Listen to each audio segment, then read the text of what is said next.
네, 오늘은 어떤 투자자가 해외 부동산 투자 관련 고민을 가지고 왔을지 화면으로 함께 만나보시죠. 안녕하세요. 저는 40대 직장인입니다. 현재 초등학교 2학년과 유치원 자녀를 두고 있는데요. 아내가 영어권 국가로 이민을 가고 싶어 합니다.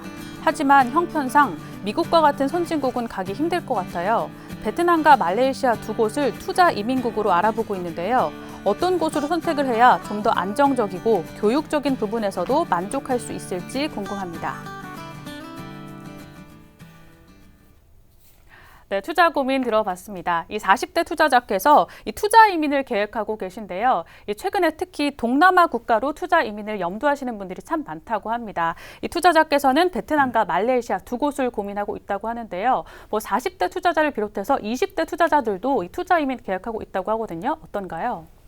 예, 많은 분들이 이제 요새 이민을 생각하시고 또 이제 이민 아니래도 잠시 좀 외국에 가서 체류를 하고 싶어 하시는 분들이 굉장히 많으신 것 같습니다. 특히 이제 어린 자녀를 두신 분들은 어릴 때부터 이제 조기 외국어, 영어뿐만 아니고 다른 나라 언어를 배우기 위해서 조기 어떤 유학을 또 생각하시는 분들이 굉장히 많으신 것 같습니다.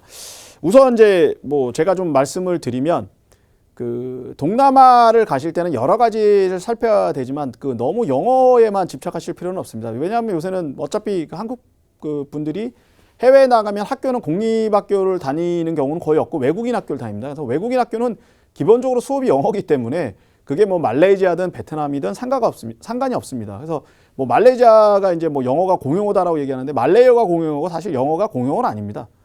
그래서 이제 말레이시아를 가든 베트남을 가든 어디를 가든 똑같습니다. 외국인 학교를 다녀야 되기 때문에 똑같은 부분이 있고, 또 하나 생각하셔야 되는 부분이 이제 영어만 단순히 몇 년 배우고 오시면 좋은데 그게 아니고 이제 여기서 어떤 특례 이런 걸 또 생각하고 가시는 분들이 또 굉장히 많으신 것 같습니다. 그래서 제일 중요한 게 뭐냐면 어떤 나라를 택하실 때 그 나라에 가셔서 이제 뭐 때문에 가시느냐, 애 교육이면 자녀들 교육이면 자녀들 교육에만 집중을 시키셔야 되고, 또 그렇지 않고 이제 다른 어떤 사업이라든가 이런 걸 생각하시면 그런 부분도 이제 생각을 하셔야 되는데, 자녀 교육만 생각하신다 그러면 제 생각에는 베트남이 지금은 오히려 말레이시아보다 낫다고 생각을 합니다. 그 이유는 뭐냐면, 저도 이제 자식을 이제 둘을 다 키웠습니다만은 외국어가 이제 영어만 하는 시대는 지났습니다. 영어 플러스 이제 다른 하나를 하셔야 되는데, 지금은 이제 우리나라 입장에서 보면 가장 각광을 받는 나라가 이제 베트남입니다. 과거에는 중국에서 중국어 열풍이 있었는데 지금은 중국과 관계도 별로 안 좋고, 또 요새는 중국어를 배우는 것보다 다른 나라 언어를 배우는 게 관심이 많은데 그 중에 가장 관심 많은 나라가 이제 베트남입니다. 그래서 제 개인적으로는 영어 플러스 베트남어를 배울 수 있는 베트남에 가서 좀 생활을 하면서 베트남에서 아는 게 앞으로 자녀의 장래에 큰 도움이 되지 않을까, 그렇게 생각이 됩니다. 네, 두 마리 토끼를 잡기는 힘들다. 교육을 택하든 사업을 택하든 한 가지 집중해서 좀 결정하셨으면 좋겠다라는 말씀 해주셨습니다. 대표님께서는 베트남을 개인적으로 추천하셨는데요. 베트남과 말레이시아 차이는 어떤 것들이 있을까요? 예, 우선은 이제 베트남은 첫 번째로 투자 이민이나 이런 게 없습니다. 그러니까 왜 사회주의 국가이기 때문에 이민이라는 게 굉장히 힘들고요. 그러니까 그 얘기는 뭐냐면 영원히 외국인으로 살아야 된다는 얘기고요.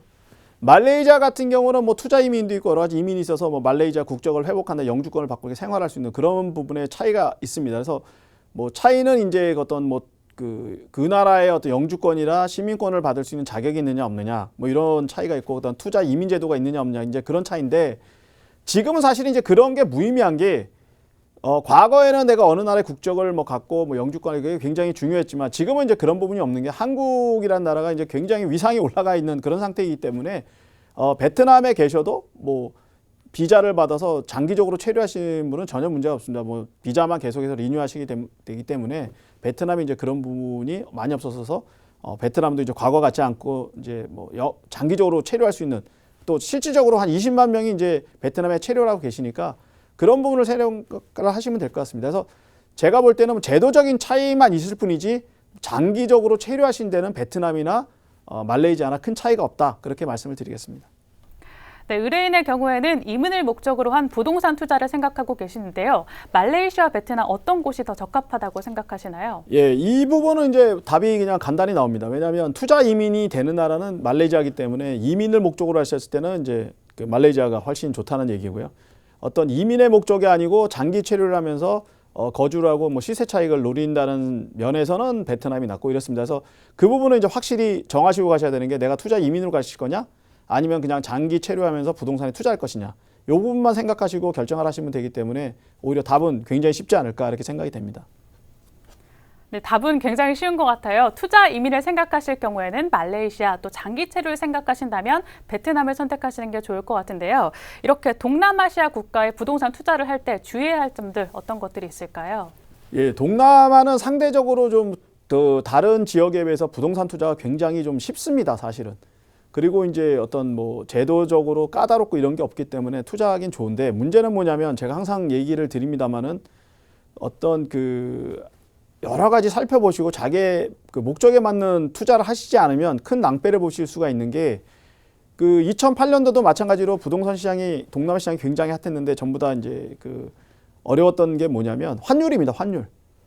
그러니까 쉽게 말씀드려서 동남아 시장은 현지화로 사기 때문에 환차 이익이라든가 환차 손해 굉장히 그 환율에 따라서 굉장히 어려움을 겪을 수도 있고 또 돈을 벌 수도 있습니다. 그래서 그 부분에 대해서 굉장히 좀 조심을 하셔야 되기 때문에 베트남뿐만 아니고 동남아 모든 국가가 보실 때 단순히 부동산만 보실 게 아니라 어떤 그 나라의 어떤 경제 사정이라든가 돌아가는 어떤 동향이라든가 이런 거를 충분히 검토를 하시고 부동산 투자를 하셔야 크게 실패하지 않는 그런 부분이 있습니다. 그래서 그 부분에 대해서 충분히 좀 생각을 하셔야 되고 두 번째 말씀드리고 싶은 거는 절대 좀 단기간 투자를 좀 하지 마셔라.